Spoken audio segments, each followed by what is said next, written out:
আসসালামু আলাইকুম। আমি নীলা শায়নি।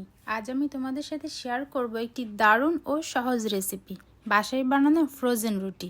যারা ব্যস্ত জীবনে সকালে নাস্তা বানানোর সময় পায় না, তাদের জন্য এটি একটি সহজ সমাধান।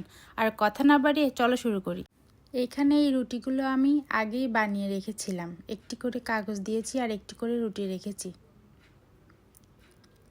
এরপর চুলায় একটি ফ্রাই প্যান বসিয়ে হালকা হিট করে সামান্য পরিমাণ তেল দিয়ে তেলগুলো তাওয়ার সাথে ভালো করে মিশিয়ে নিলাম।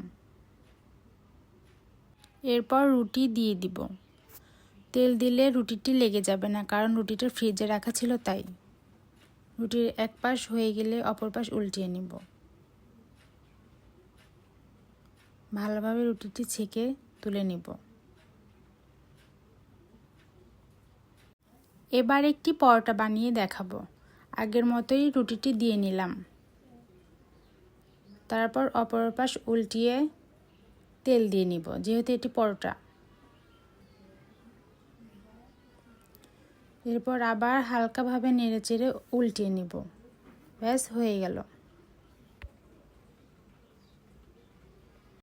এরপর আরেকটি ফ্রাই প্যানে তেল গরম করে ডিম ভেজে নিব। সামান্য পরিমাণ লবণ দিয়ে নিব। এরপর অপর পাশ উল্টিয়ে ডিমটি হালকাভাবে ভেজে নিব। তোমরা চাইলে রুটি বা পরোটার সাথে আলু ভাজি, ডাল, সবজি বা ডিমও খেতে পারো, যার যেটা ভালো লাগে। রেডি হয়ে গেল বাসায় তৈরি ফ্রোজেন রুটি। আশা করি এই ভিডিওটি তোমাদের কাজে আসবে। যদি ভালো লাগে একটা লাইক দিও আর চ্যানেলটি সাবস্ক্রাইব করতে ভুলো না।